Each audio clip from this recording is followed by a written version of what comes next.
Western Michigan head coach Bill Cubit.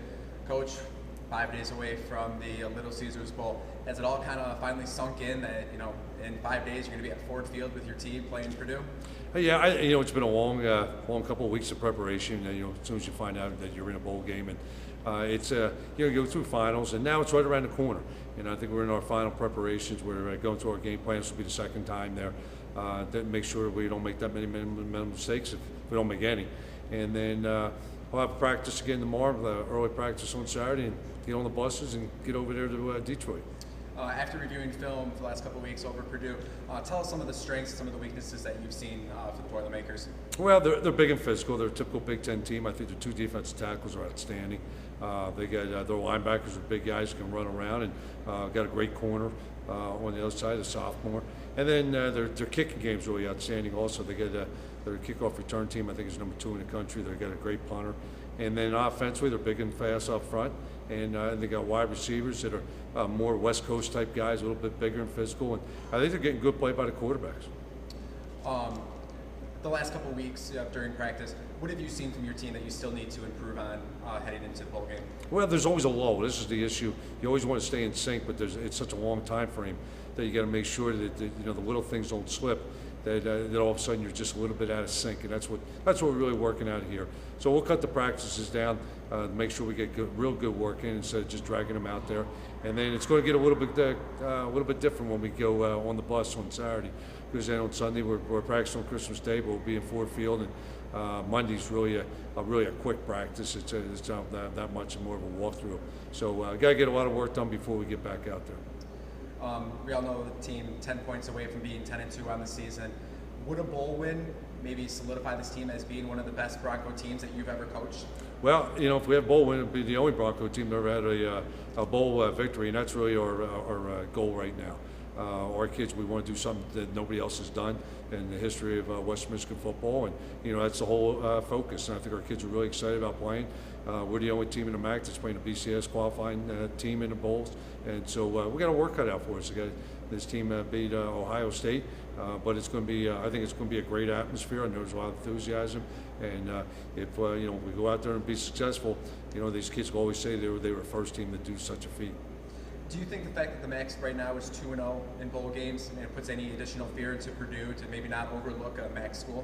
No, I don't. I think they'll probably watch some of the tape, and and the same thing. There's going to be a respect out there. I think and we've beaten some teams out there like Illinois and Iowa, so we've beaten some Big Ten teams there before. I'm sure that's being thrown around down there. But when the whistle blows and the ball snapped, it really doesn't make that big of a difference. You got to beat the guy over on top of you, and that's what our kids are interested in doing. You talked a little bit earlier about the team wins making history. A couple of your players made history this year. Jordan White, first consensus All-American. Drew Nowak, MAC Defensive Player of the Year. Talk about what the awards for those players mean to you.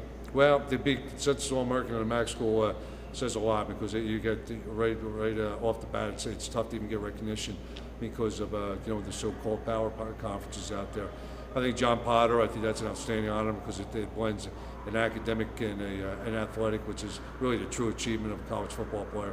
And then Drew Nowak, the same thing, a defensive lineman in the MAC, and and he had a fabulous year. So we're really proud of all 3 of them. But they'll tell you the same thing. It had a lot to do with a lot of players around them too.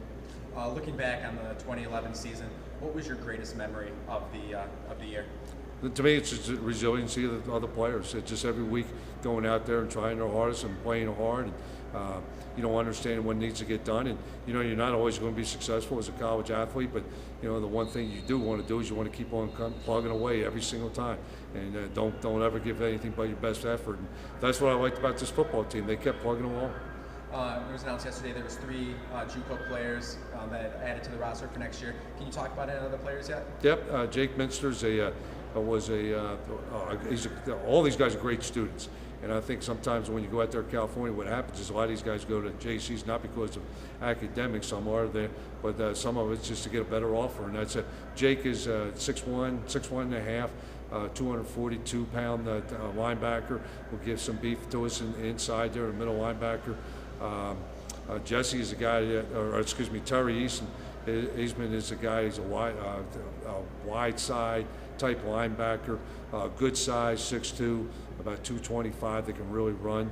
And then Darren Duncan's a wide out, which we need to get a little bit more maturity in that position. We really like the young kids, but it would help to have just one older guy out there. So really happy with all three of them for a lot of reasons: character, their academic prowess at the JC level and at the high school level, and then being able to come in here and help us right away. Finally, Coach, Christmas a couple days away. What'd you ask for? What do you want for Christmas? All I want is just help for my family. That's the most important thing to me. I just want to be around my children, my wife, and I'll get a chance to see my mom and dad at the bowl game, so that's enough for me. All right. All right. Thank you. All right. And we'll see you down in Detroit. Okay, good. All right.